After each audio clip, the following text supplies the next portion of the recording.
Hey, honey, Yes, Barry? let's get out of here. Where are we going? Where do we always go?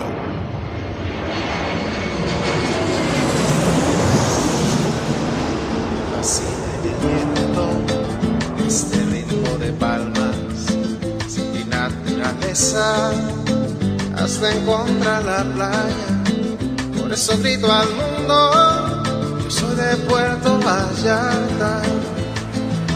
Samba de Puerto Vallarta, noche de arrullo en el mar. Hello, fellow travelers, and welcome to this episode of the Puerto Vallarta Travel Show. I am your host, Barry Kessler, and I'm just so happy to be introducing you to my favorite vacation destination.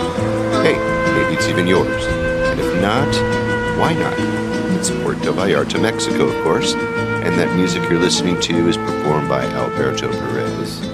Now, Alberto is the owner of the Lapa Lapa group of restaurants here in Puerto Vallarta. Those are the Lapa Lapa, the El Dorado Beach Club, and at night, that El Dorado transforms into the ever-so-romantic Vista Grill with dramatic views of the Los Muertos Pier, all lit up at night in beautiful colors. And of course, at Lapa Lapa, you can enjoy that same view of the Los Muertos Pier all day long for breakfast, lunch, or dinner, seated with your toes in the sand right at the water's edge. It's so romantic. It's so Puerto Vallarta, my friends. This week, I have an interesting guest. Her name is Arancha Asensio, and Arancha is from Spain. She runs a place called Babel Bar on the Cuale Island. But first, let's find out what's happening this week in Puerto Vallarta, the 19th of July, 2018. Word has it that the Ocean Grill on Playa Colomitos has reopened, you guys. I have a news flash from Bob Price. Bob is the man in charge over at the Vallarta Botanical Garden. And he writes, it's official. The world-famous Ocean Grill restaurant has now reopened at Los Colomitos, just past Boca de Tomatlan.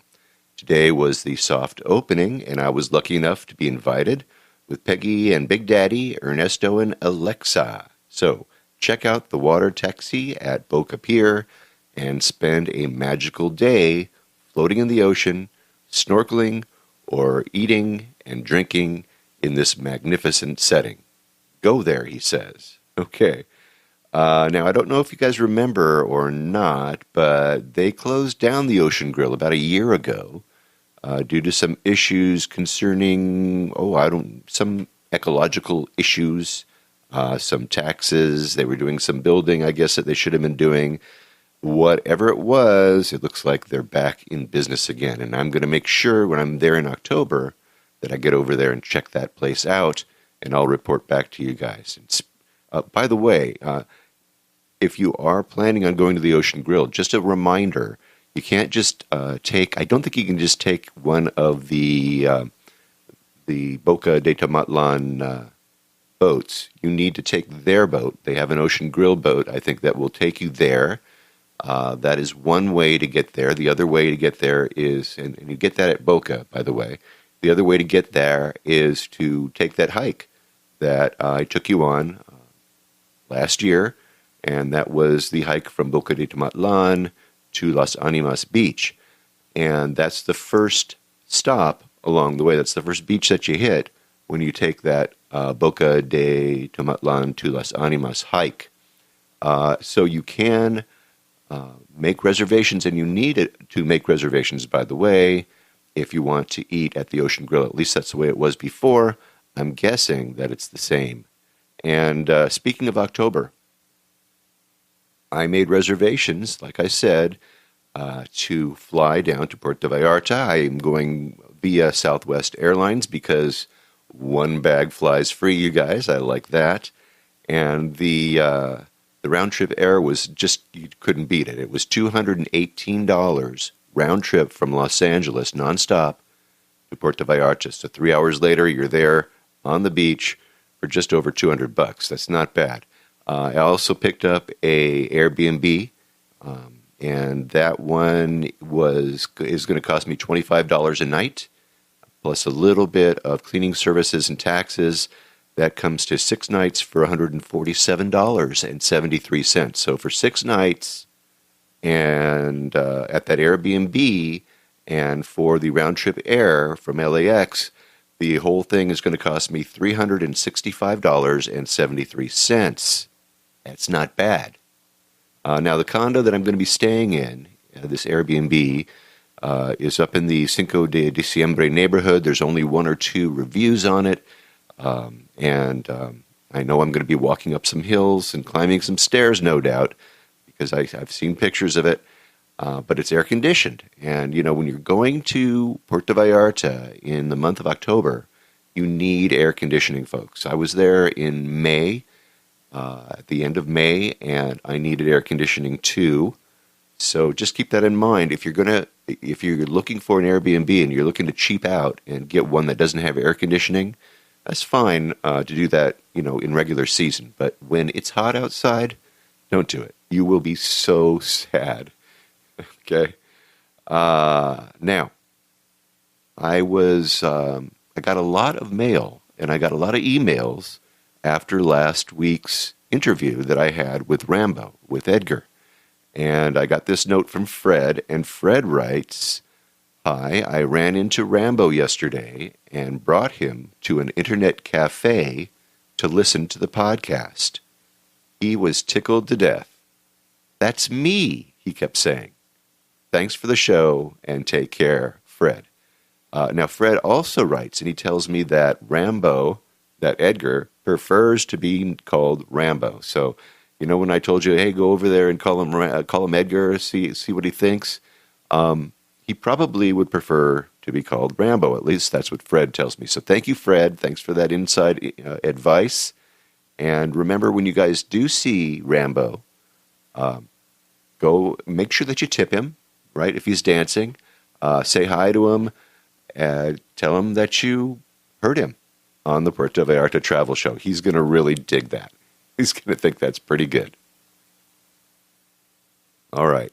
Now, if you turn on the TV these days, it's just the news is all about Russia. Russia this, Russia that, Russia. So you know what? I thought that I would tell you a story about a murder that occurred in Mexico City involving Russia. Now, just hold on a minute. Just wait a minute here. This murder took place some time ago, August 20th, 1940. So some time has passed, but this murder involves an exiled Bolshevik, one of the founders of the Russian Revolution, a man named Leon Trotsky, and it also involves a famous Mexican artist and her famous Mexican artist husband. Are you interested? Well, last year I talked about Frida Kahlo. It was her 110th birthday at the time, and on July 6th this year, Frida turned 111. Now, she's been dead for about 68 years, but if Frida was still alive, she would have been 111 back on the 6th of July. So who is Frida? Who is Frida Kahlo? Well, if you spent any time in Puerto Vallarta, in its environs, or if you have been in any artist colony or whatnot in Mexico, you most likely have seen Rita, at least her face. She has this roundish face with a bunch of black hair piled up on top of her head. Sometimes it's decorated and surrounded and adorned with flowers or birds or something like that. But the one thing that really strikes everybody who sees a picture of Rita is this thick black eyebrow, this thing that goes across her forehead. And anyway, that's Rita, and she was an artist. Perhaps she was Mexico's most famous female artist. And she also married another famous Mexican artist named Diego Rivera. Now, the reason that you see pictures of Frida's face is because that's mostly what she she painted. She painted pictures of herself, and she painted pictures of that told stories about herself. It's just very, very interesting. And so if you look at the artwork of Frida Kahlo, it is interesting. It is totally different. And some would say beautiful. Others would say very strange. Okay. Anyway, she married Diego Rivera, and Diego was much older than she. He and she were members of the Mexican Communist Party. And they were instrumental in getting Leon Trotsky, one of the fathers of the Communist Revolution in Russia, a guy who was exiled by Joseph Stalin after the death of Lenin. They managed to get him to come to Mexico. Now, in 1937, Leon Trotsky was a man without a country. He had come to Mexico as a political refugee. He had been expelled from the Soviet Union by Stalin, and for 9 years he and his wife Natalia had lived in exile, searching around in vain for political asylum. They went to Turkey, they went to France, they went to Norway, but no country really wanted to admit them permanently. They were afraid of old Joe Stalin and some of the reprisals from the Soviet Union. They were, for example, in Norway, the Soviets threatened to cancel their large exports of Norwegian herring if they took old Trotsky in. I mean, there was all kinds of reasons, but they wanted him dead. Stalin did not like him. Trotsky wrote, wherever he went, he wrote all kinds of nasty things about Stalinism. And so Joseph says, no. So he's like, keeps on getting himself into more and more trouble. And of course, every country that he lands in, he gets kicked out of. So his supporters were called Trotskyites, and they were all over the world. He had quite a fan base, this guy, and they were his bodyguards. They protected him wherever he happened to land, and they were pretty frantic with worry because, old Joe was after Trotsky, and so Frida and Diego Rivera, who I said were very well-known communists, and they were recent converts to Trotsky's brand of communism. They came to Trotsky's rescue. They intervened on his behalf with the Mexican government, allowing them to grant asylum. And let me read from an article that I found in the interwebs. I found this interesting and a little bit provocative. It's called Frida Kahlo's Secret Revenge Affair with Leon Trotsky. And it reads, to get back at her much older husband for his most recent infidelity, Frida Kahlo's odd choice of a lover was their new housemate, the even older and also married Leon Trotsky. It is a plot out of a French farce, soap opera, proper highbrow opera, or an episode out of the Jerry Springer Show, if he had actually had Marxist Revolutionary Week. The exiled 58-year-old Leon Trotsky and his second wife Natalia Sedova arrived in Tampico, Mexico, on a heavily guarded Norwegian oil tanker on January 9th, 1937.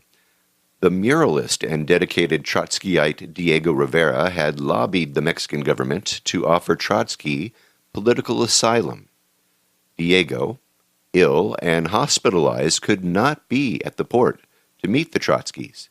Instead, his young wife, surrealist artist Frida Kahlo, was at the dock along with journalists, Communist Party members, and government officials. She accompanied the couple back to Coyoacan and the home that she shared with Diego Rivera, La Casa Azul, the Blue House, where the Trotskys lived, heavily protected and catered to for 2 years. Still angry and hurt from discovering Diego's affair with her beautiful younger sister, Christina, Frida Kahlo lost no time in openly flirting with Trotsky, who must have been flattered as hell at the attention. That spring, their emotional affair grew into a physical one.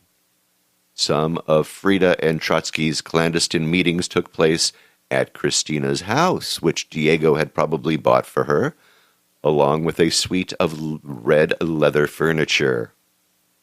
Frida and Trotsky spoke English in front of their spouses, whose grasp of the language was paltry to non-existent in Natalia's case. He sneaked love letters to Frida between the pages of books that he had loaned her. Rivera was, by all accounts, an unrepentant philanderer with the hypocritical tendency to randomly fly into jealous rage when Frida behaved the same as he did with other men during their stormy marriage. Her affairs with women, like Josephine Baker, didn't bother him. Diego, Frida's husband, and Natalia, Trotsky's wife, eventually discovered the dalliance, which seemed to have been over by July of 1937, and surprisingly, Rivera allowed Trotsky to continue to live at Casa Azul instead of coming after him with a gun. There was enough of a political falling out between the two of them, not over infidelity, but over Trotskyism, to prompt the revolutionary and his wife to move out of La Casa Azul and into a nearby house on Avenida Vienna in early 1939. Okay, very interesting. Frida and Trotsky remained friends until his assassination by a man named Ramon Mercader. And Mercader murdered Trotsky on Stalin's orders the following year.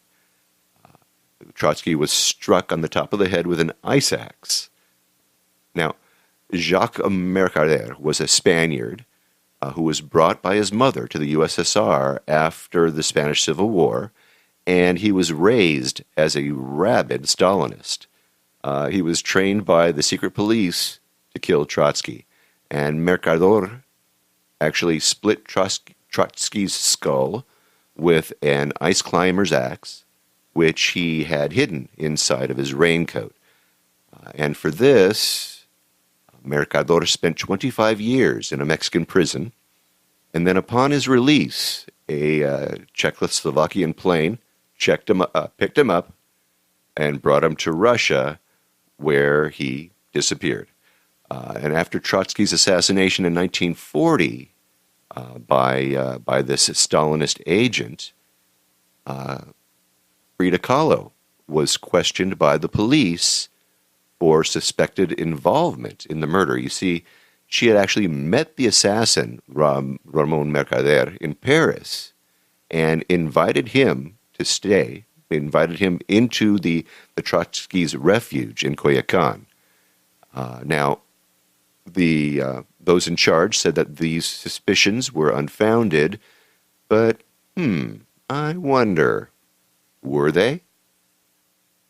Now, no passionate missives between the unlikely lovers actually survive, according to the biographer Bertrand M.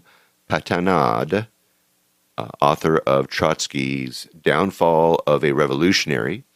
At the end of their brief relationship, Trotsky asked Frida to return all of his love letters so that he could burn them.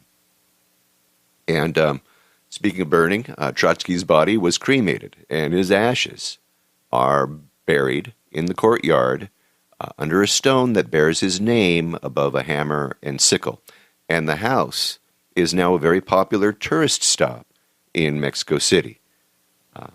It's called the Leon Trotsky Museum, and of course it's in Mexico City. And if you're visiting that shrine of a communist commitment over there, definitely go and check out Rita Kahlo's place. It's very close.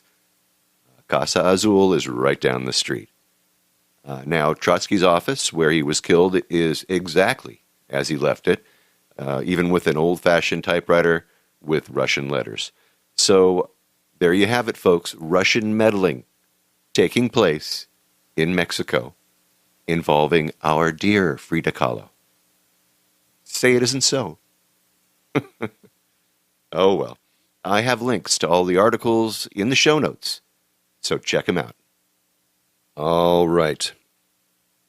Have you had enough of this Russian meddling? I know I have. Enough of this Bolshevik. Let's get on with the show. All right. We're going to be going to a restaurant and bar on Cuale Island for our next interview. So let's go from history to geography, shall we? Let's talk about Cuale Island in Puerto Vallarta. Cuale Island is a long piece of land. It's situated in a way that the water coming down from the Cuale River Gorge splits along either side of it, creating this island.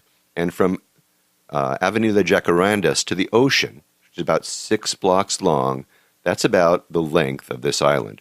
You can access the island by swinging pedestrian suspension bridges, stairways, and walkways. And I have a map that I made showing the different access points to the island. And on Cuale Island, you're going to find restaurants, lots of shopping stalls. There's the Cultural Arts Center there, and then there's this really cool place called Babel Bar.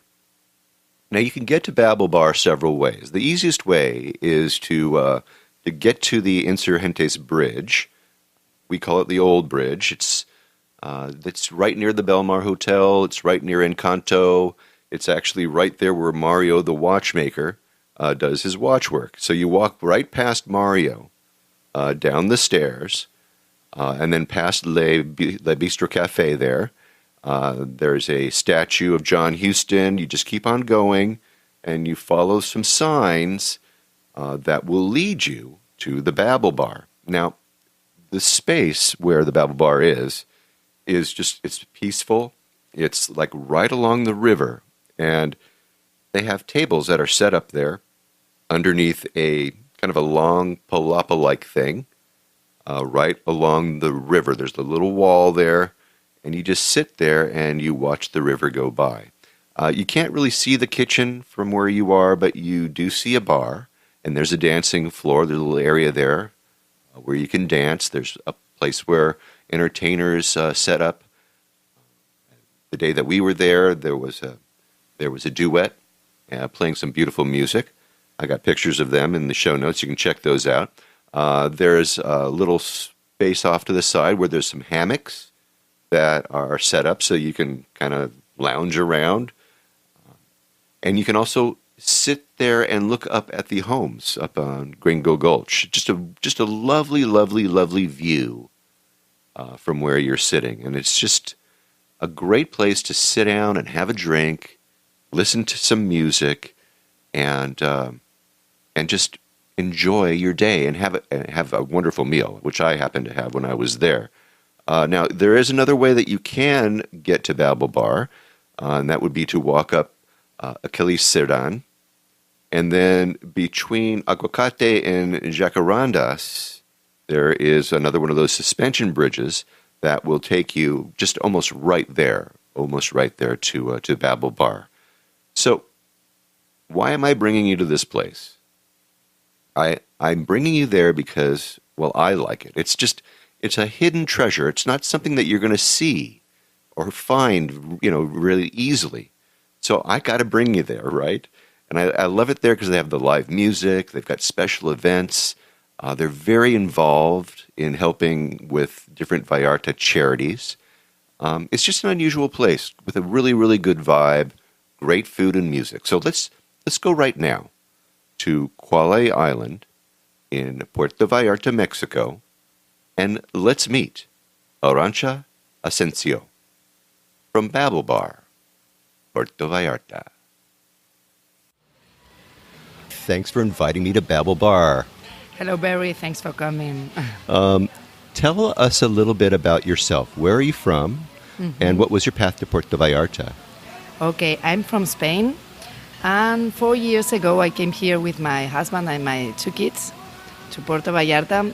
We were planning to move from Spain, and we wanted to come to Mexico, to the Pacific. And we were looking several places, and Puerto Vallarta was just perfect for us because you have tourism here. This is a lovely area. Nature is fantastic. It's a great place to raise kids because you have schools, you have hospitals. You have all the services, but you also have this jungle here in this part of the world. Yeah, it's paradise, isn't it? Yeah, I see it. You don't have that in Spain, do you? That jungle, or do you? No, the landscapes are different. Yeah, it's a very beautiful country, different than Mexico. All right, so why would you want to leave Spain? I mean, what's the deal? And come over here. Well, we were working there, and we had a business in construction, and the crisis of 2008 was a little bit deep in Spain. Sure. So we were planning to move because things were not very easy there, and Mexico has always been special for us. So we really thought of coming here when, and here we are. It was a plan, and we did it. Yeah, you did. Did you just do like everybody else does, and you just sold everything and just got on a plane with a few suitcases, and here you are? More or less. We didn't sell everything, because we keep our home, but we are renting it. Good. But we sold our car, and we came here to start a new life. So when was that? What year was that? It was in 2014. Yeah, it was 4 years ago. 4 years ago. In April, it was 4 years. Yeah. All right. So you came, you arrived, you had a plan to build a business, to. Yeah, what? Well, in fact, we had a business which has nothing to do with what we're doing now here in the restaurant, but we keep this business also. It's in water installations, so really? It's reparations. I'm an engineer, so yeah. So you have another business too? Yeah, exactly, yeah. So we do pool rehabilitations, and we everything with installations, air conditioning and everything. And we started with it. But 1.5 years ago, I started to organize language exchange meetings, and I wanted to find a place to do more things. And we came here to the cultural center, and I was talking to them, but then we passed through this place. We fall in love with it because it's so beautiful, and nature and the river and everything, that we decided to have a new adventure and open a restaurant, and here we are. Yeah, and we have every Friday we have our language exchange meetings, and we wanted it to be a place of connecting people, like from different cultures. So we try to do events in this way. Yeah, and that's why we started it, and here we are as a bar restaurant, and yeah. How is that working out? Are you with this exchange? It's all exactly. good. It's still good and strong. Yeah, every Friday we have language exchange here. Okay, now tell us what language exchange is. Explain that. In fact, we meet a group of people from different nationalities, and we have different languages. Spanish, English, and French are the usual ones. Sometimes German, when there's some German people coming. And we prepare a subject to talk about, or games, and we do like half an hour or 25 minutes or 45 minutes in English, and the same time in Spanish, so we can help the other one with our language, our native language, and the other one help us with his native language. And that's how we. And that's how that works. And that's why Babel Bar is called Babel Bar. Because of Babel Tower. You know, this is the Tower of Babel, a building that appears in the Bible, and humans were building a tower. It was going to be higher than heaven, and God was very upset about that. Yeah, He didn't want humans to be more than Him. Yeah. So He introduced languages. So He made all the humans get confused and not be very organized to build a tower, and the tower wasn't built until the top. So that's the story. How the Bible explains the languages in the world. Yeah, yeah. Man, that's so cool. That's so cool. All right. I'm going to have pictures of the Babel Bar in the show notes. You'll find them on the web page for the episode that we're talking about right now at www.puertovallartatravelshow.com. So check those out. Tell me about your menu here. You serve food, you serve drinks. So let's start with the food. What kind Okay. With food, we have Mexican food, like tacos, quesadillas, fajitas, etc., enchiladas, what we eat here. But we also have pasta, crepes. So we have a kind of a little bit international menu. Good. And this is our usual menu, but we organize events. So, for example, last Sunday we had the Spanish party, and we had paella. Today we are having paella also. And when we organize these events, we can prepare other dishes. But in general, it's an international menu with Mexican, Spanish, French, and Italian food, we could say. Okay, good. Yeah, and I just had some wonderful enchiladas. Oh my gosh, you got a great chef there. Thank you. You're Thank lucky. you very much. You're lucky to have a good chef like that. All right, and the bar itself, is it anything particular about that, or is it just got good alcohol there? Well, we have all kind of cocktails, and we also have raicilla, which is the local tequila, for saying it. Oh yeah, my listeners know about raicilla. Yeah. You have some, huh? We have raicilla, and we have cueste con mate raicilla, which is made with raicilla, and it's like a giant black olive that we mix it with raicilla, and it's very tasty. Whoa. Yeah. Okay. Yeah, That sounds dangerous. Yeah, it is. It is. It is. But in general, we prepare all kind of cocktails, and this is a bar restaurant, and it's really a bar. I mean, we serve drinks all day, and people come here to eat and to drink. So Yeah. Good combo. Smoothies, milkshakes, and everything. Yeah. All right. So you don't have to get drunk. Come on over here, and Exactly. you can have Don't a need- smoothie. don't need You can to be get- all nice and healthy and everything. Of All course. right. Yeah. Imagine that. Yeah, Very of well. course.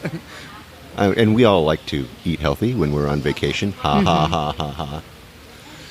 What do you like to do when you get out of town? When you go to somewhere for the day? You got a favorite getaway spot? Oh yes, my favorite getaway spot is, of course, Maito. I don't know if you know it, Ah, yes. but it's just south of the bay, and it's a huge beach with nothing in it.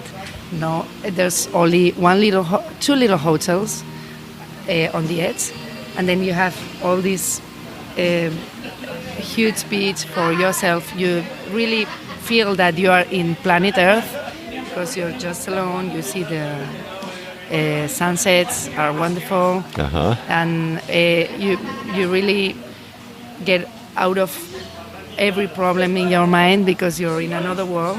Yeah. And that's my favorite place to go when I want to disconnect. To go to Maito. Yeah, but in general, Puerto Vallarta is so beautiful, and its surroundings that, I mean, you can find really loads of places here, beaches, completely different beaches from one place to another, and at the river, waterfalls.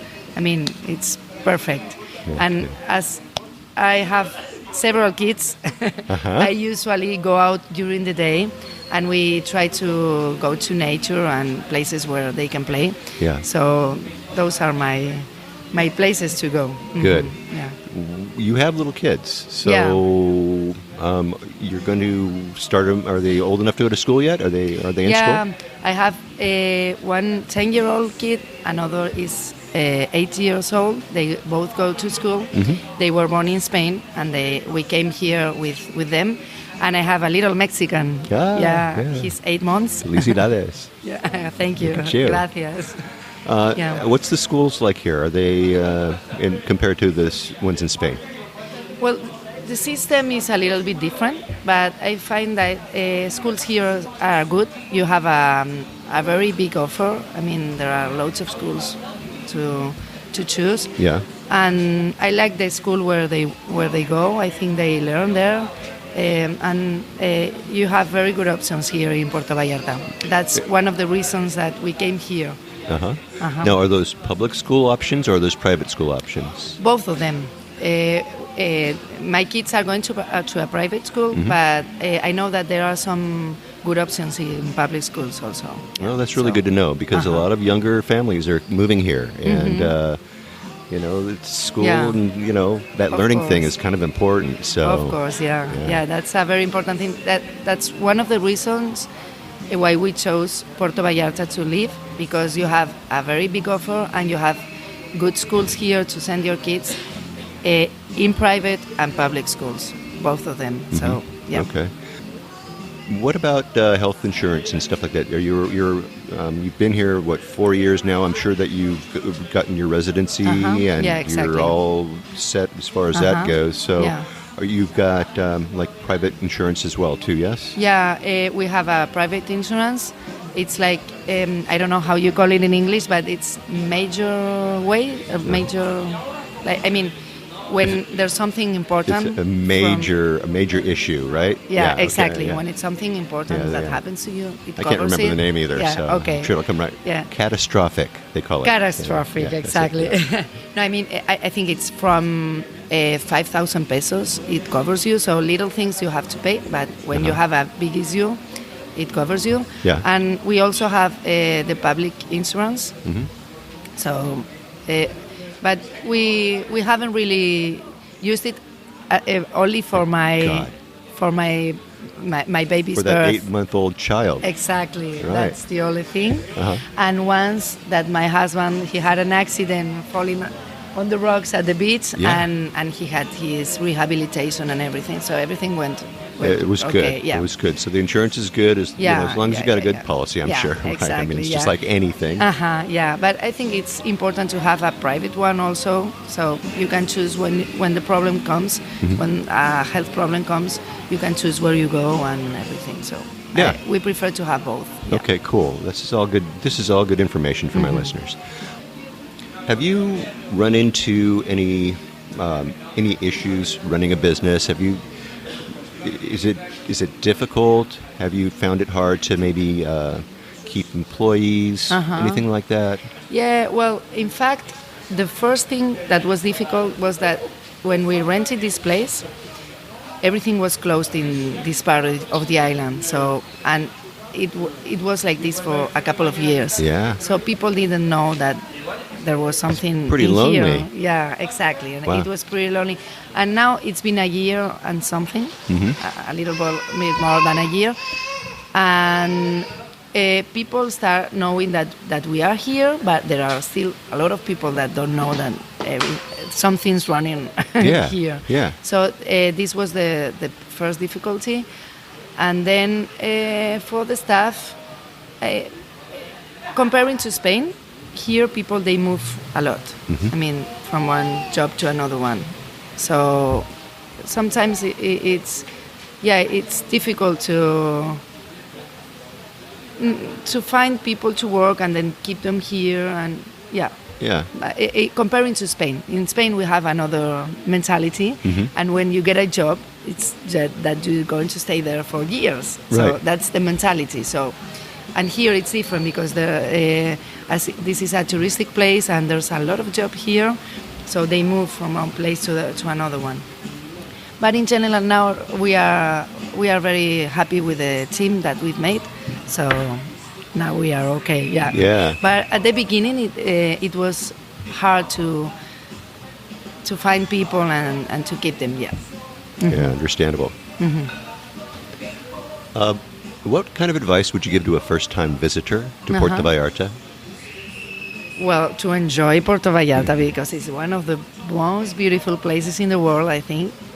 I always tell people who come here for a week or whatever to don't miss the south of the bay, which is wonderful and very beautiful, where you find the mountain next to the beach, so you have the jungle and the beach together. I love the south of the bay, and also Puerto Vallarta, it's a place where you can go out at night, you can have lunch or dinner at many places. Food is usually very good everywhere. I mean, so this is a wonderful place to be. But I always tell people to not miss south of the bay. That's my advice when I meet someone who is here for a week or two. Yeah. And, of course, don't miss getting on Cuale Island and checking out Babel Bar. Of course, yeah. Right. And it's towards the back, you guys. So don't quit when you just get onto the island, right? You need to keep walking. Exactly. It's okay. It just takes you a little deeper into the island. It's fun, you know?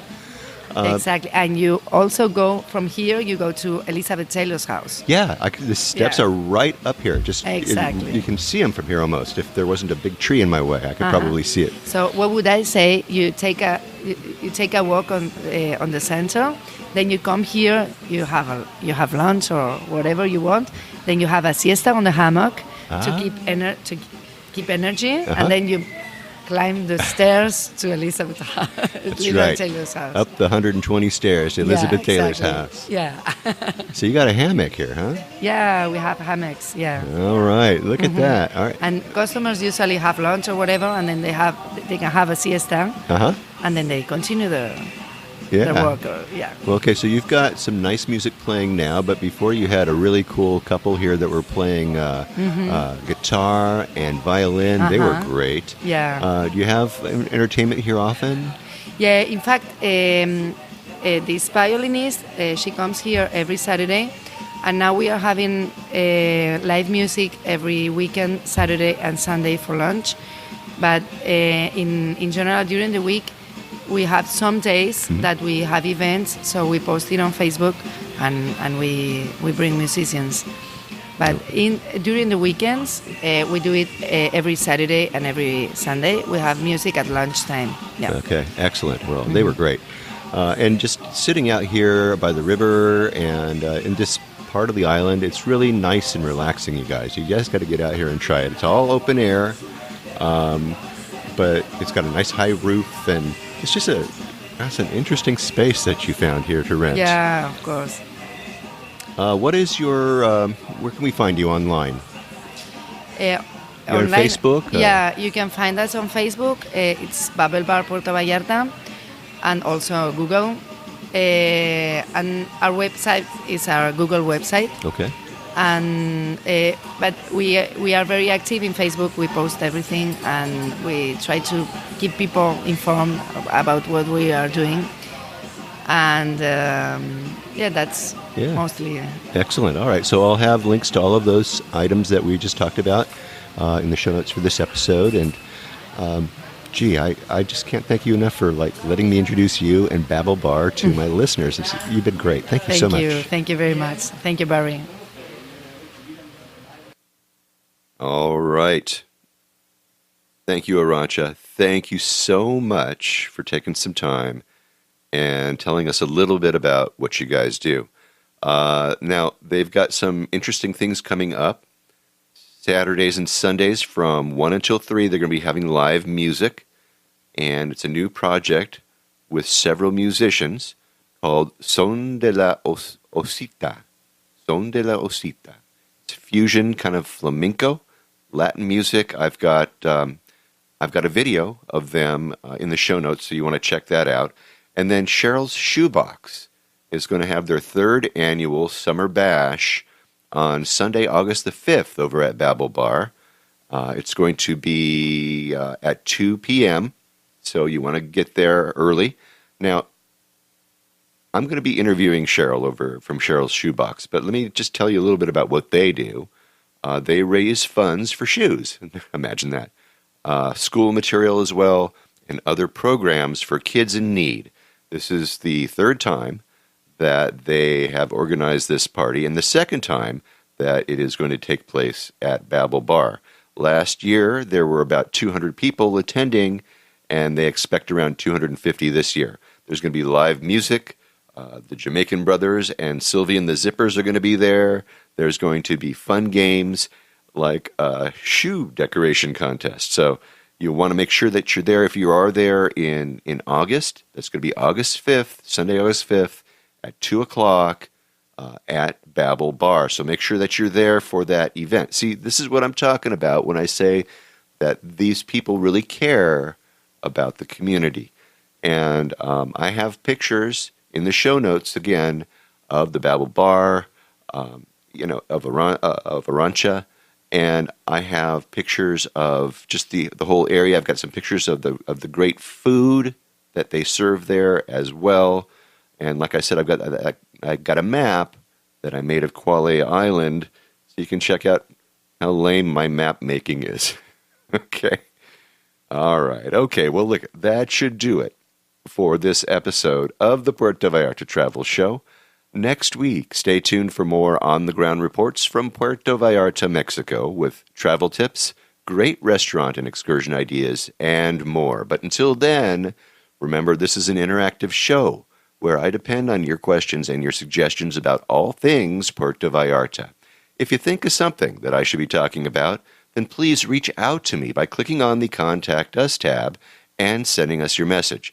And remember, if you're considering booking any type of tour while you're in Puerto Vallarta, well, then you must go to vallartainfo.com, that's JR's website, and reserve your tour through him, right from his website.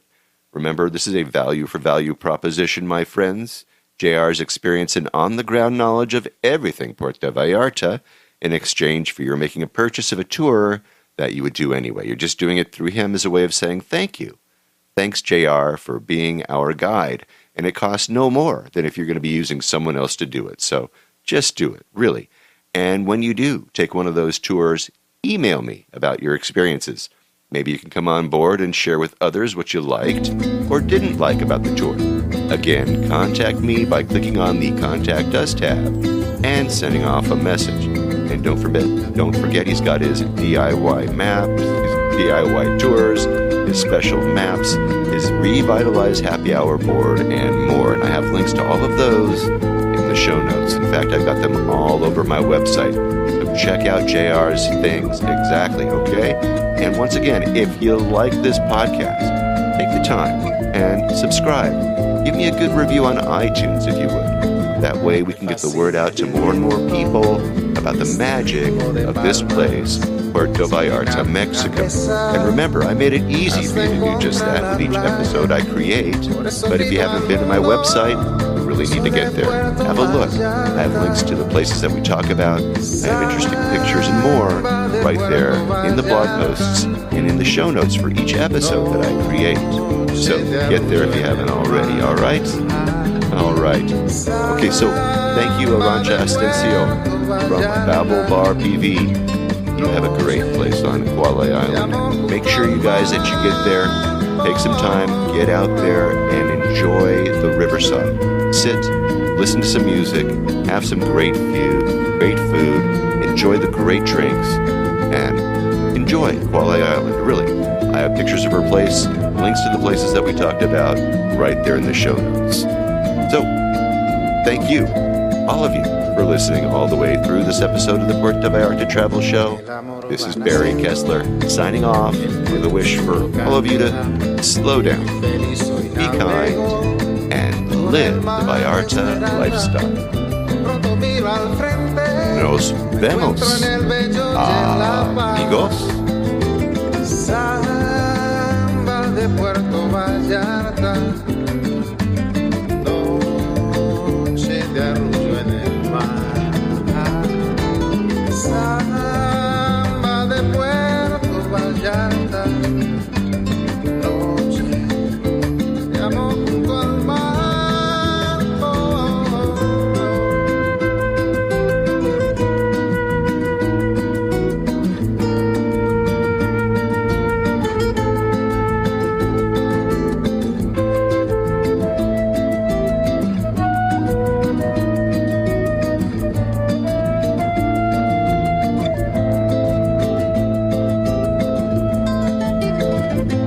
Solo camino eterno por la playa, me encuentro junto al río cuando todo está en calma. Pronto cae la noche, me brillas Puerto Vallarta.